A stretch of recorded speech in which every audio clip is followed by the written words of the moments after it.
పశ్చిమ బెంగాల్లో Mamata బెనర్జీకి big shock తగిలింది. తొలిసారిగా పశ్చిమ బెంగాల్లో భారతీయ జనతా పార్టీ అధికారంలోకి రాబోతుంది. ఇప్పటి వరకు మనకు అందుతున్నటువంటి లెక్కల్ని ఒక్కసారి చూస్తే 147 మ్యాజిక్ ఫిగర్, మొత్తం 294 అసెంబ్లీ నియోజకవర్గాలంటే ఒక స్థానానికి ఈ నెల 21న రీపోలింగ్ చేస్తా ఉన్నారు ఫాల్టా నియోజకవర్గానికి. అంటే మొత్తం 293 స్థానాలకి ఈరోజు కౌంటింగ్ జరుగుతోంది. అంటే 147 మ్యాజిక్ ఫిగర్ ఎవరు చేరువైతే వాళ్ళకే అధికారం దక్కినటువంటి పరిస్థితి ఉంటుంది. ఇప్పటి వరకు మనకు అందుతున్నటువంటి ఇన్ఫర్మేషన్ 147 మ్యాజిక్ మేరకి అత్యంత చేరువుగా భారతీయ జనతా పార్టీ లీడ్ కొనసాగుతుంది. కేవలం 120 స్థానాల్లో లీడ్ మాత్రమే తృణమూల్ కాంగ్రెస్ పార్టీ ఆధిక్యాన్ని కనబరుస్తుంది. సో ఆల్మోస్ట్ భారతీయ జనతా పార్టీదే బెంగాల్ అని చెప్పి కన్ఫర్మ్ అయిపోయినటువంటి పరిస్థితి. బెంగాల్ వ్యాప్తంగా, పశ్చిమ బెంగాల్ రాష్ట్ర వ్యాప్తంగా ఇక్కడ భారతీయ జనతా పార్టీకి సంబంధించిన నాయకులు, కార్యకర్తలు పెద్ద ఎత్తున సంబరాలు చేసుకున్న పరిస్థితి. ఎన్నో ఏళ్లుగా వేచి చూసినటువంటి ఉదయం రానే వచ్చింది. ఎన్నాళ్ళుగానో ఒక కలలాగా పశ్చిమ బెంగాల్లో అధికారం అనేటువంటి మిగిలినటువంటి పరిస్థితి నేపథ్యంలో ఈ విజయం చాలా తీపి జ్ఞాపకాలను మిగులుస్తుంది భారతీయ జనతా పార్టీకి అనడంలో ఏమాత్రం సందేహం లేదు. సో ఎట్టి పరిస్థితుల్లో భారతీయ జనతా పార్టీ పశ్చిమ బెంగాల్లో అధికారంలోకి వచ్చి తీరుతుందని ఆ పార్టీకి సంబంధించిన అగ్రనేతలు, ప్రధాని మోదీ, హోంమంత్రి అమిత్ షా, ఇంకా కేంద్ర మంత్రులు అందరూ కూడా సుడిగాలి పర్యటనలు చేస్తూ ఈసారి ఎట్టి పరిస్థితుల్లో మమతా దీదీని కిందకి దించాల్సిందే, మమతా దీదీ సీటుని లాగేయాల్సిందే, భారతీయ జనతా పార్టీ అధికారంలోకి తీసుకురావాల్సిందే అంటూ చాలా గట్టిగా కృషి చేశారు. ఆ కృషి ఫలించింది. చాలా అద్భుతమైనటువంటి మెజారిటీలు భారతీయ జనతా పార్టీ అభ్యర్థులు సాధిస్తా ఉన్నారు. 147 మ్యాజిక్ ఫిగర్ కి చాలా అంటే చాలా దగ్గరగా ఉంది. ఇంకొక అరగంటలో పూర్తిగా విజయం కన్ఫర్మ్ అయిపోయే అవకాశం కనిపిస్తుంది. తృణమూల్ కాంగ్రెస్ పార్టీ కార్యకర్తలు, నాయకులు, ఆ పార్టీ కార్యాలయాలు డీలా పడ్డటువంటి పరిస్థితుంది. ఒకసారి పశ్చిమ బెంగాల్లో భారతీయ జనతా పార్టీ ఆ ప్రస్థానాన్ని ఒక్కసారి చూస్తే 2011వ సంవత్సరం నుంచి ఫైట్ చేస్తుంది భారతీయ జనతా పార్టీ. 2011లో భారతీయ జనతా పార్టీకి వచ్చిన స్థానాలు 0 మళ్ళీ 5 ఏళ్లకి 2016లో ఆ పార్టీ సాధించిన స్థానాలు కేవలం 3 ఇక 2021 అంటే గత ఎన్నికల్లో చాలా టఫ్ ఫైట్ నడిచింది. భారతీయ జనతా పార్టీ అధికారంలోకి వచ్చేస్తున్న ఆ ఫీల్ కనిపించింది. కానీ ఫలితాలు చూస్తే 2021లో కేవలం 77 స్థానాలు. మమతా బెనర్జీ పోటీ చేసినటువంటి నందిగ్రామ్లో మమతా దీదీని ఓడించినప్పటికీ కూడా అధికారం మాత్రం తృణమూల్ కాంగ్రెస్ కి వెళ్ళింది. కేవలం 77 స్థానాలకి భారతీయ జనతా పార్టీ ప్రధాన ప్రతిపక్ష హోదాతో సరిపెట్టుకోవాల్సి వచ్చింది. మళ్ళీ 5 సంవత్సరాలకి 2026లో 2016లో 0కి పరిమితమైనటువంటి భారతీయ జనతా పార్టీ పశ్చిమ బెంగాల్లో 10 ఏళ్ల తర్వాత 2026లో అద్భుతమైనటువంటి విజయాన్ని నమోదు చేసే దిశగా ముందుకు పోతోంది. ఇప్పటికే అందుతున్నటువంటి లీడ్స్ ప్రకారం విజయానికి అత్యంత చేరువుగా ఉంది, మ్యాజిక్ ఫిగర్ కి అత్యంత చేరువుగా ఉంది.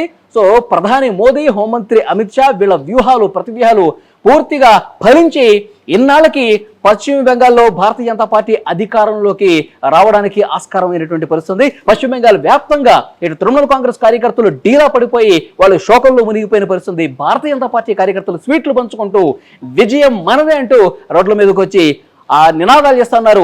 దీదీకి వ్యతిరేకంగా, బీజేపీకి అనుకూలంగా వాళ్ళందరూ కూడా ఇప్పటికే సంబరాల్లో మునిగిపోయినటువంటి పరిస్థితి చాలా స్పష్టంగా కనిపిస్తుంది. సో అంటే మొన్న 3 రోజుల క్రితం ఎగ్జిట్ పోల్స్ అంచనాలు కూడా దాదాపు భారతీయ జనతా పార్టీయే ఈసారి అధికారంలోకి రాబోతుందని చెప్పి చాలా సంస్థలు, మెజారిటీ సంస్థలు కూడా తృణమూల్ కాంగ్రెస్ ఓడిపోతుంది, బీజేపీ అధికారంలోకి వస్తుందని చెప్పింది. సో ఆ ఎగ్జిట్ పోల్స్ అంచనాలు ఇప్పుడు వాస్తవ ఫలితాల్లో కూడా ప్రతిబింబిస్తున్నాయి. భారతీయ జనతా పార్టీ అధికారంలోకి వస్తుందని చాలా క్లియర్గా పశ్చిమ బెంగాల్ అర్థమవుతుంది. ఇంకొక ముఖ్యమైన విషయం అంటే ఈ ఎలక్షన్ జరుగుతున్నటువంటి టైంలో విమర్శలు, ప్రతి విమర్శలు, అధికార అలాగే ప్రతిపక్షాల మధ్య చాలా టఫ్ ఫైట్ జరిగింది. విమర్శలు చాలా వాగ్బాణాలు సంధించుకున్నటువంటి పరిస్థితి ఉంది. ముఖ్యంగా SIRని తీసుకొచ్చారు, స్పెషల్ ఇంటెన్సివ్ వాళ్ళు రివిజన్. అంటే ఓటర్ల జాబితాలోంచి తృణమూల్ కాంగ్రెస్ కి సంబంధించిన కార్యకర్తల వాళ్ళకు అనుకూలంగా ఉన్నటువంటి ఓట్లు ఈ SIRను ఉపయోగించి, సర్ను ఉపయోగించి తీసేశారు. గెలుపొందడం కోసం భారతీయ జనతా పార్టీ ఏదైనా చేస్తుంది. కానీ మన బెంగాల్ని మనమే పరిపాలించుకోవాలి, బెంగాల్ వాళ్ళే పరిపాలించుకోవాలి, మళ్ళీ గుజరాతీల పాలన ఇక్కడికి తీసుకురావద్దు, పూర్తిగా రాష్ట్రాన్ని కలుషితం చేసేస్తారని చెప్పి పెద్ద ఎత్తున తృణమూల్ కాంగ్రెస్ ప్రచారం చేసినప్పటికీ కూడా ప్రజలు నమ్మలేదన్నట్టుగా కనిపిస్తోంది. మార్పు రావాలి. 3 సార్లు దీదీ మమతా బెనర్జీ అధికారాన్ని కొనసాగించారు. ఇప్పుడు ఆ అధికారానికి పూర్తిగా ప్రజలు తిలోదకాలిస్తూ మార్పును కోరుకున్నారు. భారతీయ జనతా పార్టీ ప్రభుత్వం ఏర్పాటు కాబోతుందని ఈ ఫలితాలను చూస్తే అర్థమవుతుంది. మమతా బెనర్జీకి ఒక బిగ్ షాక్ అని చెప్పాలి. బెంగాల్ సీటు మాదే, బెంగాల్ పీఠం ఎప్పటికీ మాదే అంటున్నటువంటి మమతా బెనర్జీ మొన్న పోలింగ్ అయిపోయిన తర్వాత కూడా 220 స్థానాల్లో మేము గెలుస్తామని చెప్పినప్పుడు కూడా ప్రజలు మాత్రం తిరస్కరించారు. ఫస్ట్ టైం భారతీయ జనతా పార్టీకి బెంగాల్లో అద్భుతమైనటువంటి విజయాన్ని కట్టబెట్టినటువంటి పరిస్థితి ఉంది.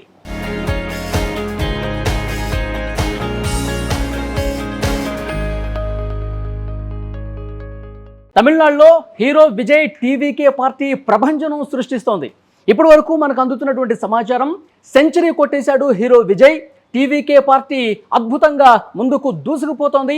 అధికారంలో ఉన్నటువంటి డిఎంకే పార్టీ 3వ స్థానానికి పరిమితమైనటువంటి పరిస్థితి కనిపిస్తోంది. 100 మార్కు దాటేసి విజయ్ అక్కడ అద్భుతాలు సృష్టిస్తున్నట్టు పరిస్థితి కనిపిస్తోంది.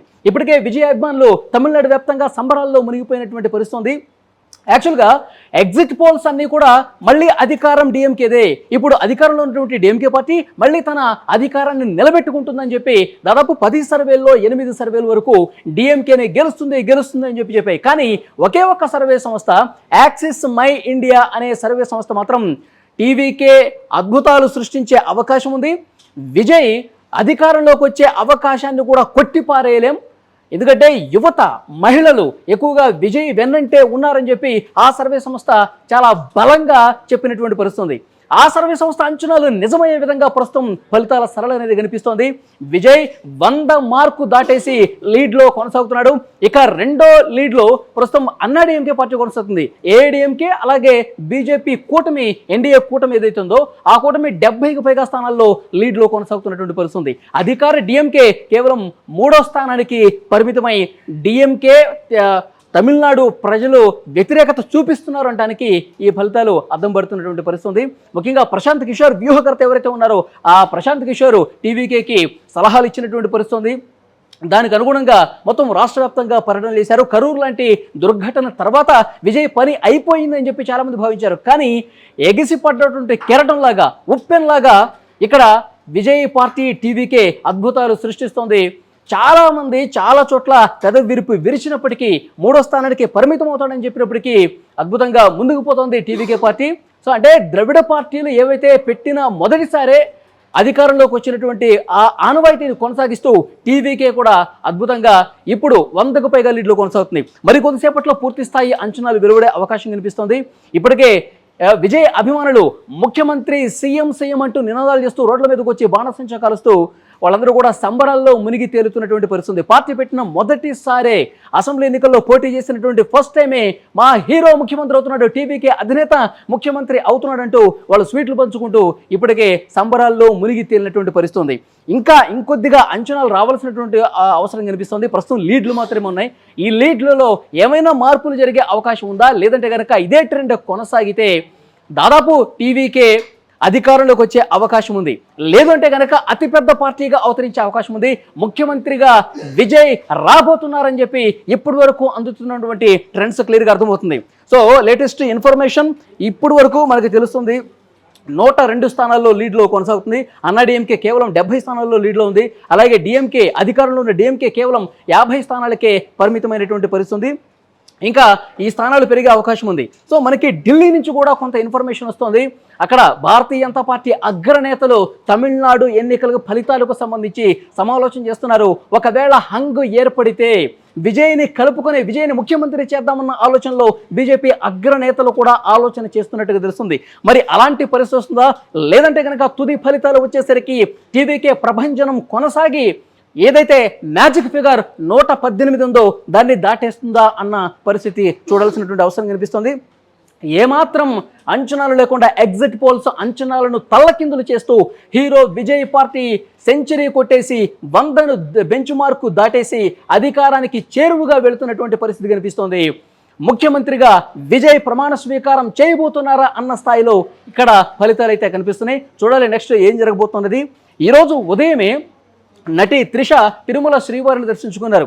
త్రిష అలాగే విజయ్ కాంబినేషన్కి సంబంధించి పెద్ద ఎత్తున తమిళనాడులో చర్చ జరిగినటువంటి విషయం తెలిసిందే. సో త్రిష టీవీకేకు మద్దతు తెలిపింది.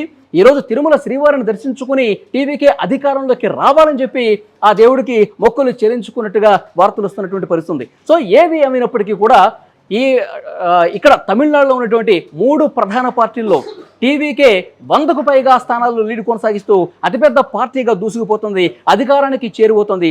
ఇక అన్నాడీఎంకే పార్టీ 2వ స్థానానికి పరిమితమైంది, 70కి పైగా స్థానాల్లో లీడ్ కొనసాగుతుంది. ఇక అధికారంలో ఉన్న డిఎంకే కేవలం 50 స్థానాలని లీడ్ కొనసాగిస్తూ 3వ స్థానానికి పరిమితమైనటువంటి పరిస్థితి. డిఎంకే కార్యాలయాల దగ్గర ప్రస్తుతం ఒక గుంభన వాతావరణం కనిపిస్తుంది. ఎందుకంటే అక్కడ పూర్తిగా టెంట్లన్నీ కూడా, ఎందుకంటే ఎగ్జిట్ పోల్స్ అంచనాలన్నీ కూడా మళ్ళీ స్టాలిన్ ముఖ్యమంత్రి అవుతాడని చెప్పి పెద్ద ఎత్తున చర్చ జరిగినటువంటి నేపథ్యంలో సంబరాలు చేసుకోవడానికి, స్వీట్లు పంచుకోవడానికి వాళ్ళు ఏర్పాట్లు కూడా చేస్తున్నారు. కానీ 3వ స్థానానికి పరిమితం అవడంతో టెంట్లు పీకేస్తున్నటువంటి పరిస్థితి. ఒక పక్క టీవీకే విజయ్ ఆఫీసుల దగ్గర మాత్రం సంబరాలు హోరెత్తిస్తున్నటువంటి పరిస్థితి. ఇంకా తుది ఫలితాలు మరొక గంటలో వచ్చే అవకాశం కనిపిస్తుంది. ఈ పాటికే హీరో విజయ్ అభిమానులు సంబరాలు చేసుకుంటూ ముఖ్యమంత్రి విజయ్ అంటూ నినాదాలు చేస్తూ ఉన్నారు. ఇంకొక క్లియర్ ఇన్ఫర్మేషన్ మనకు వస్తుంది. స్టాలిన్ అలాగే ఉదయనిధి స్టాలిన్ కొళత్తూరులో పోటీ చేసిన స్టాలిన్ వెనుకొంజలో ఉన్నాడు. అలాగే చపాక్లో పోటీ చేస్తున్నటువంటి ఆయన కుమారుడు డిప్యూటీ సీఎం ఉదయనిధి స్టాలిన్ కూడా వెనుకంజలో ఉన్నట్టుగా తెలుస్తోంది.